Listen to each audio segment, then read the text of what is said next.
Flux निकालना। हम लोगों ने फ्लक्स का फॉर्मूला बोला था integral of E dot d is equal to phi की यूनिट बोलो वेबर या टेस्ला मीटर स्क्वायर। बात समझ में आई? मतलब सेम थिंग।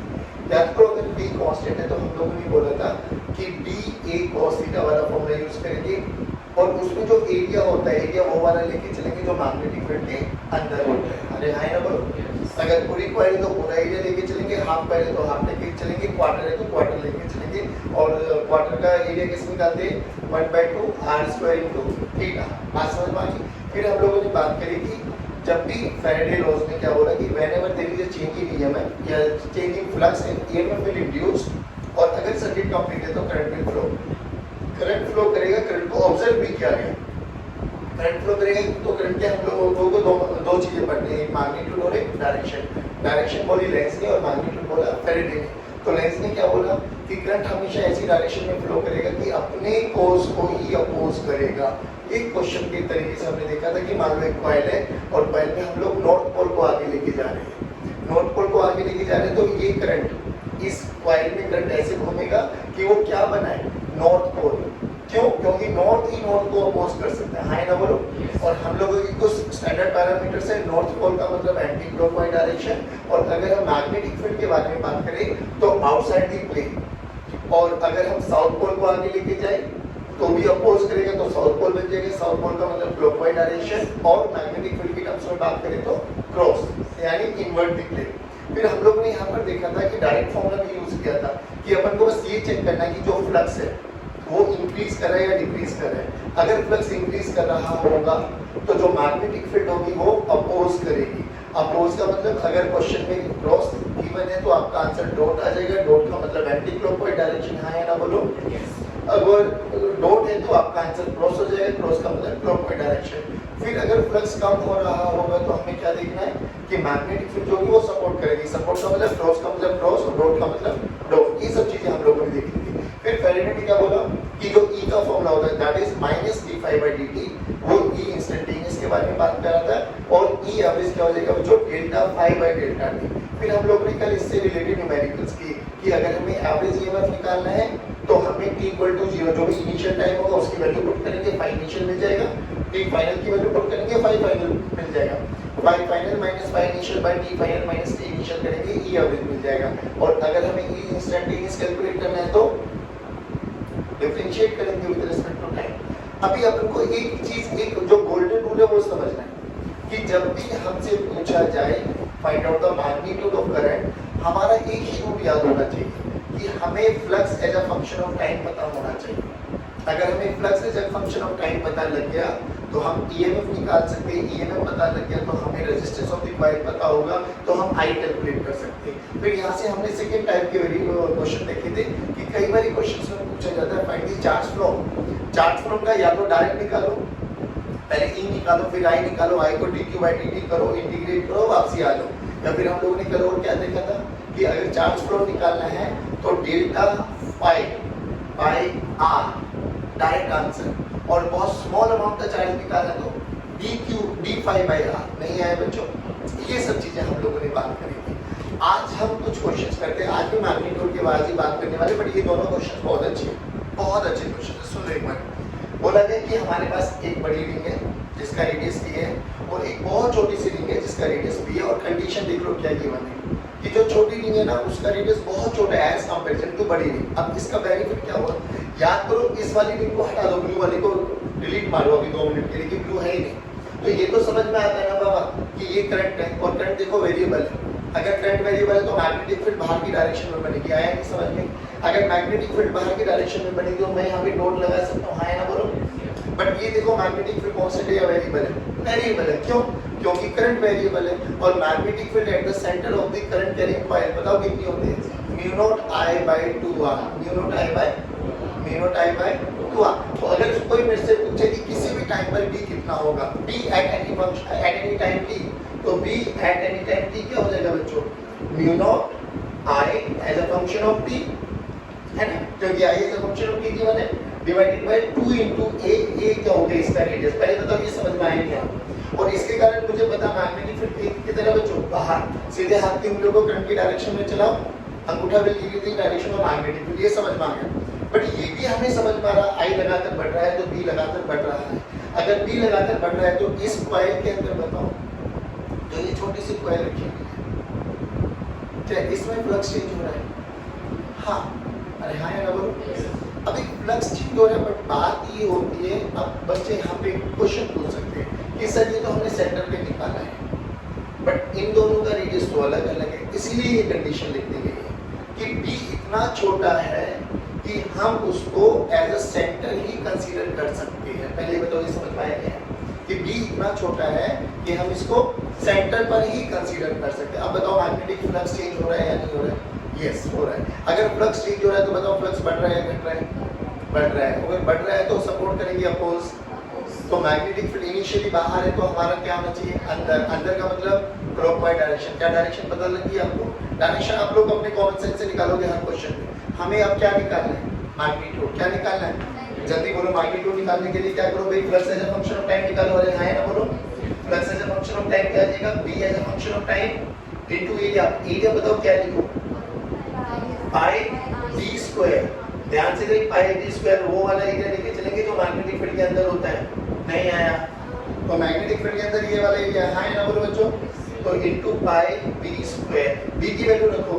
बी की वैल्यू देखो mu naught I naught, I की वैल्यू रखो I naught D square into pi D square divided by 2 into A.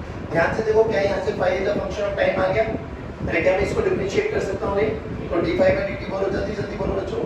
D phi by D t बोलो म्यू नॉट। अब देखो ध्यान से, म्यू नॉट कॉमन ले लो, 2 ए कॉमन ले लो, आई नॉट कॉमन ले लो, पाई बी स्क्वायर कॉमन ले लो इनटू 2t। नहीं आया बच्चों? क्या ये D phi by D T आ गया हमारे पास? अगर D phi by D T आ गया, क्या यही हमारे पास ई बनेगा? अरे बोलो भाई। और ई इसका रेजिस्टेंस मान लेते हैं small r. Small r is the resistance of the coil. तो बोलो ई बाई आर क्या हो जाएगा बच्चों? आई। तो क्या ये I is a function of time आ गया बच्चों हमारे पास? आई बोलो कितना आ गया? Mu naught I naught pi B square 2t by 2 into A into R. नहीं आया बच्चों समझ में? पक्की बात। डन। Easy tough. कोई डायरेक्शन पूछे तो क्लॉकवाइज डायरेक्शन। क्यों? क्योंकि फ्लक्स बढ़ रहा है और इनिशियली मैग्नेटिक फील्ड कहाँ थी? बाहर। तो ये क्या करेगी? सपोर्ट या अपोज? अपोज। तो ये किधर बनाना चाहेगा? क्रॉस। बोले तो क्लॉकवाइज डायरेक्शन में करंट फ्लो करेगा। नहीं आया बच्चों समझ में? पक्की बात। अब देखिए ये वाला क्वेश्चन। अब ए वाले क्वेश्चन में क्या बोला गया? जो हमारे पास एक इनफाइनाइट वायर है जिसमें करंट बढ़ रहा है, करंट बढ़ रहा है, बोला गया find I in the loop as a function of time. ठीक इसका, और इस लूप का हमें रेडियस गिवन है स्मॉल आर। क्या ना बच्चे? बट अब एक बात बताओ बच्चों, इस वाली वायर के कारण यहाँ पर किसी भी पॉइंट पर मैग्नेटिक फील्ड बताओ तो याद करो, अपने सीधे हाथ के अंगूठे को रखो करंट की डायरेक्शन में, stretch the finger where you have to calculate magnetic field. Palm will give the direction of magnetic field. Palm बोलो किधर है? यानी ये तो समझ में आ रहा है कि इस वाली वायर के कारण जो इनिशियल मैग्नेटिक फील्ड है वो तो अंदर है। अब ये बताओ वेरिएबल है कांस्टेंट है? वेरिएबल। एक चीज और समझ में आ रहा है, वेरिएबल भी है, बट जैसे जैसे अपन लोग इसकी लेंथ के ए कॉर्नर ए पॉइंट से लेके बी पॉइंट तक जाएंगे, वैसे वैसे मैग्नेटिक फील्ड भी बढ़ता घटता रहेगा। रीजन समझो, क्योंकि B due to finite wire, infinite wire के कारण फॉर्मूला क्या होता है बच्चों?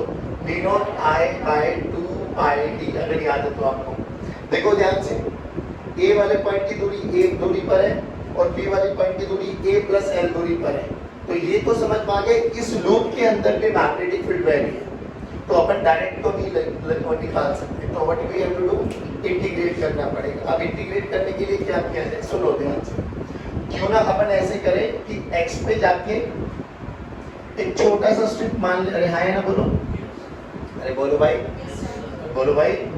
और जिसकी जो ये मोटाई है दैट इज dx। अब सोच इसके हर पॉइंट क्या ये हर एक पॉइंट x दूरी पर है? बोलो भाई।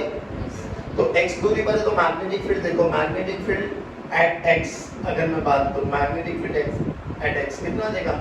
Mu naught I by 2 I x। I की वैल्यू रखो बाबा, तो b as a function of t क्या आ गया बच्चों? Mu naught I naught t का square divided by 2 pi x। पहले बताओ ये समझ में आया नहीं है? अच्छा मुझे फ्लक्स कैलकुलेट करना है, तो पहले इस छोटे से एरिया में फ्लक्स निकालो। तो छोटा सा फ्लक्स कितना हो जाएगा? d phi. जल्दी बोलो d फाई कितना हो जाएगा? Into area.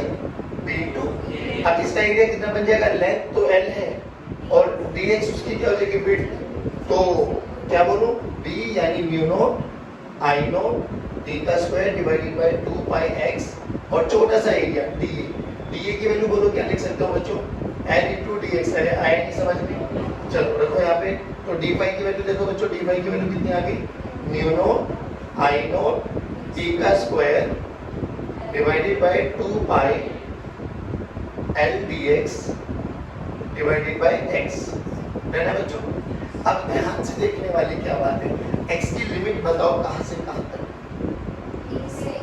Very good, a से a प्लस है, क्योंकि यहाँ से x माना है, तो यहाँ से ये वाला एंड कितनी दूरी पर है, a और ये वाला एंड कितनी दूरी पर है, a प्लस, तो फाई की वैल्यू देखो पापा कितनी हुई, फाई की वैल्यू आ गई mu naught I not T का स्क्वायर डिवाइडेड बाय 2 पाई, बाहर लेके आ जाओ, l भी बाहर लेके आ जाओ, 1 बाई x dx क्या, log of x, log of x, differentiation नहीं पूछा अपन ने, इंटीग्रेशन पूछा, कितना हो गया, log of x, जल्दी बोलो log of x, लिमिट कहां से कहां, x की वैल्यू a से लेके x की वैल्यू a प्लस l, चलो बच्चों रखो यहाँ पर लिमिट, x की वैल्यू l से लेके x की वैल्यू नहीं, x की वैल्यू a से लेके a प्लस l, आ जाओ बच्चों, तो फाई का फॉर्मूला देखो क्या आ गया, mu naught I not T square L by 2 पाई, अब यहाँ पे डायरेक्ट फॉर्मूला आता है लगाना है, log m minus log n, तो log m बाई n,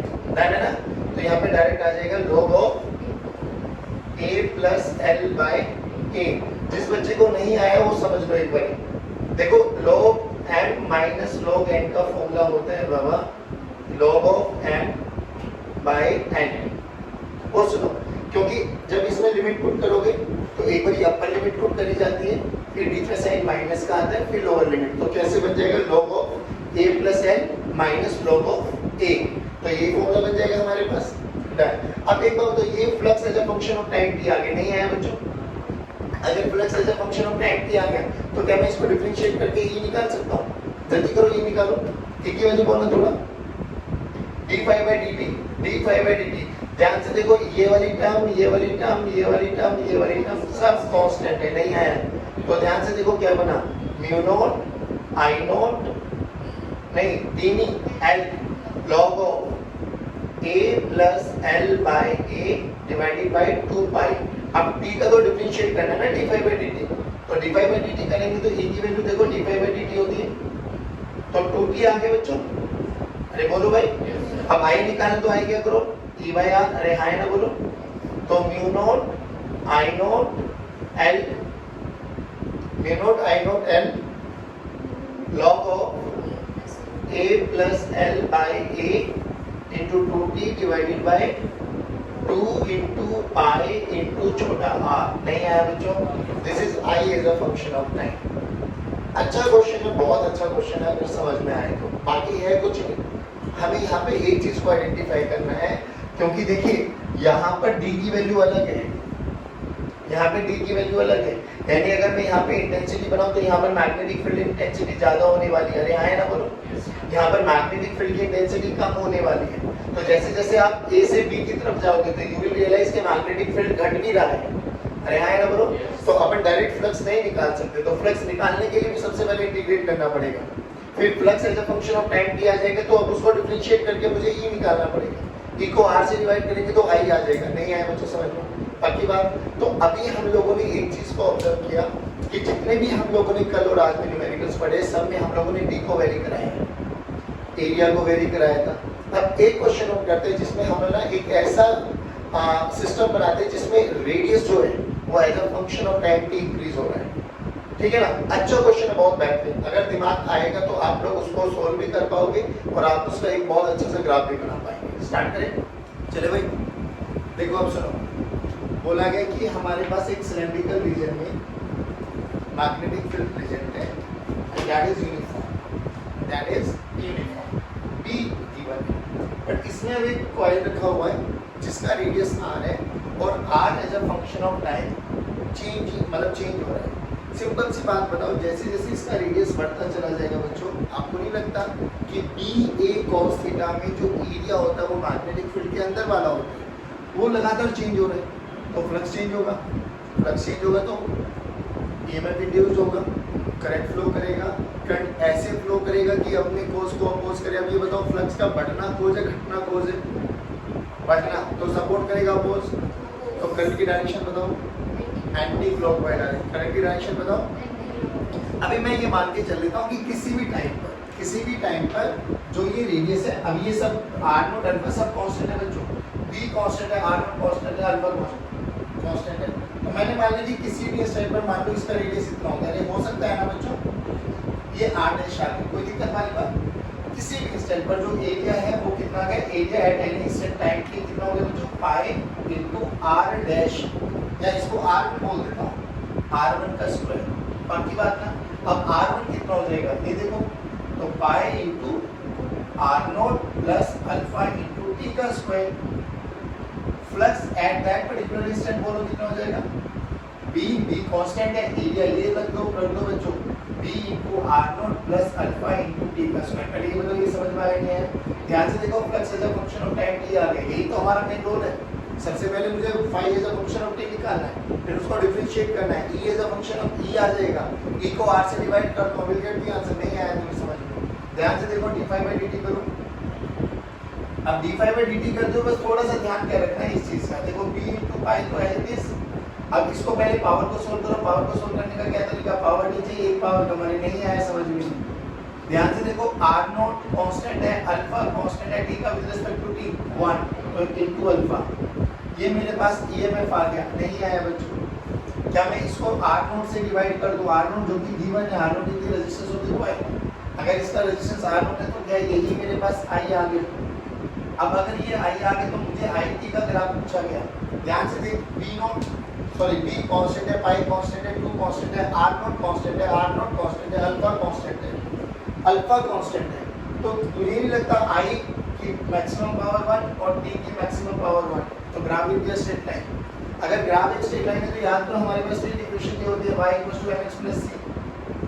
अरे बोलो भाई, y mx + इस इक्वेशन को थोड़ा सा अच्छा सा वो करना कि i की वैल्यू देखो क्या आ गया, ध्यान से सुनो, अल्फा को मल्टीप्लाई करो, अल्फा बाहर भी आ जाएगा, b पाई 2 अल्फा को मल्टीप्लाई करते चलो, b 2 pi alpha r naught by r naught plus 2b pi alpha का square into t by r naught. पहले बताओ ये समझ में आया नहीं है?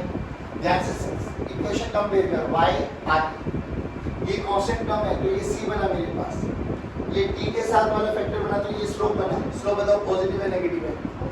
अब स्लोप पॉजिटिव है तो graph will be a positive slope, graph straight line होगा, पॉजिटिव स्लोप के साथ होगा। ये इंटरसेप्ट है, इंटरसेप्ट कहां पर होता है, वर्टिकल एक्सिस पर, विद साइन पॉजिटिव है नेगेटिव है? तो i वर्सेस t का ग्राफ बनाओ एक बार, i वर्सेस t का ग्राफ यहां से स्टार्ट होगा, क्या ये नेगेटिव पॉजिटिव स्लोप के साथ जाएगा? तो इसको मैं अभी c बोल देता हूं, ये मेरा m हो गया, तो m देखो ध्यान से, यही तो होता है ना m निकालने का तरीका, एक्यूट स्लोप, m एक्यूट है तो tan थीटा एक्यूट पॉजिटिव आएगा। अब बात ये आती है कि सर क्या ये इंफिनिटी तक बढ़ता जाएगा? अब ये कॉमन सेंस की बात है, देख एक टाइम ऐसा आएगा ना, ये बढ़ते बढ़ते बढ़ते बढ़ते छोटा r बड़े r के बराबर हो जाएगा, उसके बाद छोटा r तो बढ़ता चला जाएगा, बट क्या area under magnetic field uniform रहने वाला उसका? भाई जब तक फ्लक्स चेंज होगा ना, जब तक छोटा r बड़े r के बराबर नहीं हो जाता, क्योंकि बी ए cos थीटा में ये कौन सा है, वो वाला एरिया जो मैग्नेटिक फील्ड के अंदर है। सो जब ये पूरा का पूरा एरिया इसके साथ हो गया तब मैं कह सकता हूँ फ्लक्स चेंजेबल है। सोच एरिया उसके बाद भी बढ़ा, आप बताओ अब कौन सा एरिया लेके चलेंगे? अभी भी वही वाला एरिया लेके चलेंगे जो मैग्नेटिक फील्ड के अंदर है, हाँ या ना बोलो? यानी क्या फ्लक्स कांस्टेंट हो जाएगा? फ्लक्स कांस्टेंट हो जाएगा तो ईएमएफ 0 हो जाएगा और I 0, यानी ये करंट एक पॉइंट तक बढ़ेगा और फिर सडनली 0 हो जाएगा। नहीं आया बच्चों? अब बात आती है कि वो कौन सा टाइम है जब ये करंट 0 हो जाएगा, तो वो सिचुएशन देख कब होगा, जब छोटे वाली रिंग का रेडियस बड़े वाली रिंग के रेडियस के बराबर हो जाएगा। यानी मैं लिख सकता हूँ कि छोटा r must be equal to, छोटे r की वैल्यू देखो r0 plus alpha into t must be equal to, तो तो क्या टी की वैल्यू यहाँ से पता लग जाएगी r minus R naught divided by alpha. अरे हाँ या ना बोलो। तो ये वो वाला समय आ जाएगा जहाँ पर हमारे पास मैक्सिमम करंट जाने वाला है, उसके बाद करंट सडनली जीरो हो जाएगा। क्यों? क्योंकि फ्लक्स कांस्टेंट हो जाएगा। जल्दी बताओ बच्चों, आया नहीं आया समझ में? पक्की बात? That is it tough? अच्छा क्वेश्चन है, बट मैं फिर वही कह रहा हूँ कि आप लोग बेसिक चीज़ों को पकड़ के चलो कि ठीक है सर, अब एरिया चेंजेबल है, एरिया चेंज होगा जब तक चेंज होता चला जाएगा, जब तक फ्लक्स इंड्यूस होता चला जाएगा। But B A cos theta को ध्यान रखते हुए आपको एक चीज़ का ध्यान रखना है कि एरिया वो वाला लेके चलेंगे जो मैग्नेटिक फील्ड के अंदर है। अब इसमें बी कांस्टेंट है, एरिया चेंज हो रहा है, बट चेंज होते होते ये वाला एरिया जो छोटी वाली रिंग का एरिया था वो एक टाइम ऐसा आएगा ना, बड़ी वाली रिंग के एरिया के बराबर आ जाएगा। उसके बाद वो लगातार बढ़ता चला जाएगा, बट फ्लक्स तो उसके बाद कांस्टेंट आएगा, क्योंकि जो एरिया मैग्नेटिक फील्ड के अंदर है वो तो यूनिफॉर्म है, फिर वो तो चेंज हो ही नहीं रहा है ना बोलो। उसके बाद ये ग्राफ बना, पहले बढ़ा मैक्सिमम गया, फिर suddenly drop down to zero. और वो जीरो का क्यों आया? क्योंकि फ्लक्स उस टाइम के बाद कांस्टेंट रहने वाला है। नहीं यार बच्चों, पहले बताओ, देखो ये इंटरफेस होता है, इसके इधर मैग्नेटिक फील्ड बताओ, यहाँ पे मैग्नेटिक फील्ड और यूनिफॉर्म है। रेक्टेंगुलर कॉइल है, एरिया बताओ, अंदर लेके चले बाहर लेके चले? अंदर लेके चलो, क्योंकि मैग्नेटिक फील्ड के अंदर है तो बोलो थीटा की वैल्यू, तो ये बाकी बात हो गई, थीटा की वैल्यू जीरो होगी। अब ये बोला गया देखो this loop is moving with uniform velocity. तो बाबा एक बात बताओ, किसी भी टाइम टी पर इस लूप का कोई ना कोई पार्ट तो एंटर कर गया होगा ना, वही वाला डायग्राम बना देते हैं। जल्दी देखो एक बार, तो मान लेते कि ए वाला पार्ट इस लूप के अंदर आ गया। अरे बोलो भाई, यस सर। अब बी ए cos थीटा निकालते हुए हमें क्या ध्यान रखना है? एरिया कौन सा लेगा, एल इनटू बी या जो अंदर वाला है वो, यानी ये वाला एरिया ही काउंट होगा। अब ये वाले एरिया में अपन को ये वाली लेंथ तो चलो पता है कितनी है, एल, बट ये वाली पता है क्या? बट एक्स में निकाल सकता हूँ क्या? बोलो कैसे? Speed into time, speed constant है, टाइम टी लगा है, तो एक्स की वैल्यू बोलो, एक्स की वैल्यू बोलो v इनटू टी। तो फ्लक्स का फॉर्मूला बोलो as a function of time, जल्दी जल्दी, v इनटू ए, तो b की वैल्यू b, a इस वाली छोटी लूप का area, length into breadth, l into x। अरे हाँ ना बोलो रे, यहाँ पे x की वैल्यू रखो, b l v into t, तो phi as a function of time t आ गया। क्या e निकाल सकता हूँ? जल्दी बोलो कैसे? d फाई बाई, अरे सारे बोलो भाई, नहीं लगता बी एल में आंसर आया ना? ना ना ना, एक चीज और पहले बताइए, एंटर कर रहा है तो फ्लक्स बढ़ रहा है या घट रहा है? बढ़ रहा है तो सपोर्ट या अपोज? अपोज का मतलब फ्लो के एंटी, एंटी, तो करंट की डायरेक्शन भी आ गई। लेकिन ये तो था पहला पार्ट। अब इसमें ना कल यहाँ से स्टार्ट कराऊंगा मोशनल ईएमएफ, उसका भी रिजल्ट यही आएगा पी एल बी। अभी एक चीज और पूछा गया इसमें कि what external force required to move the loop with a uniform velocity. बस मुझे एक चीज बता बच्चे, जब ये मूव कर रहा है ए राइट डायरेक्शन में, और अभी अभी आपने बोला कि इसमें एंटी क्लॉकवाइज डायरेक्शन में करंट फ्लो करेगा, ये एंटी क्लॉकवाइज डायरेक्शन हुआ ना? अरे बोलो भाई। अब याद कर, आप लोगों ने मैग्नेटिक इफेक्ट में एक कॉन्सेप्ट पढ़ा था कि अगर आप एक करंट कैरिंग कंडक्टर को मैग्नेटिक फील्ड में रख देते हो तो उस पर एक फोर्स लगता है आई एल क्रॉस बी, उड़ गए तो I L B sine theta. ध्यान से देख, ये वही तो सिचुएशन बन गई। Magnetic field, current carrying conductor placed in uniform magnetic field, तो फोर्स एक्सपीरियंस होगा I L B, I L B, I L B. ध्यान से देख, आई करंट इसमें चल रहा है, इसमें भी चल रहा है, इसमें भी चल रहा है, तो इनको अलग अलग तीन कंडक्टर मान के चलो। देखो ध्यान से, I L B, what is the angle between L and B? L L length vector जो डायरेक्शन ऑफ करंट है, एल बोलो इधर, बी बोलो अंदर, तो बोलो एंगल 90। अब फादर, मम्मी पापा बेटा, याद आता है फोर्स निकालना? पापा मम्मी बेटा, फोर्स मैग्नेटिक फील्ड करंट, चलो चलो चलो चलो, फोर्स मैग्नेटिक फील्ड अंदर है, करंट इस डायरेक्शन में जा रहा है, फोर्स किधर लगा? ऊपर, यानी इस पे फोर्स लगा ऊपर। अरे हाँ ना बोलो, बोलो कितना लगा? आई इंटू एल, एल ना बोलो, कितना बोलो? एक्स। अरे हाँ ना बोलो, I into X into B into sine 90, बोले तो 1 नहीं आया। इधर बोलो मैग्नेटिक फील्ड करंट फोर्स नीचे लगा, बोल इस पे कितना लगेगा? I into L into X, downward direction में नहीं आया। तुम्हें एक दो चीज समझ में आ गया होगा। नीचे वाला फोर्स ऊपर वाले फोर्स को मैग्नीट्यूड वाइज और डायरेक्शन वाइज कैंसिल आउट करेगा। नहीं आया, नहीं आया, पक्की बात, पक्की बात। अब इधर पे आओ, मम्मी बेटा पापा ऐसे डायरेक्शन में लगता। ओहो, सोच अगर इस डायरेक्शन में फोर्स लगा, ये फोर्स निकाल कितना होगा। F की वैल्यू देख, I, ये वाली लेंथ L है, L into B। नहीं आया बच्चों। क्या ये वाला फोर्स इस वाली वेलोसिटी के अगेंस्ट डायरेक्शन में लग रहा है? यस। क्या फोर्स अगर अपोजिट डायरेक्शन में लगेगा, हाथ सीधा यूज करो ना, मैग्नेटिक फील्ड, करेक्ट, फोर्स इधर लगा। अब फोर्स इधर लग रहा है, ध्यान से देखो, 11th में एक कॉन्सेप्ट पढ़ा था आप लोगों ने। अगर वेलोसिटी इधर है और एक्सेलरेशन इधर है, तो ये वाला फोर्स इस वेलोसिटी को धीरे धीरे कम करता है, एक पॉइंट पर रोक देगा। Multi mark questions, motion under gravity, ये सब चीजें पढ़ी आप लोगों ने। नाउ माय क्वेश्चन इज, हमसे क्या बोला गया, कांस्टेंट वेलोसिटी से मूव कराना है।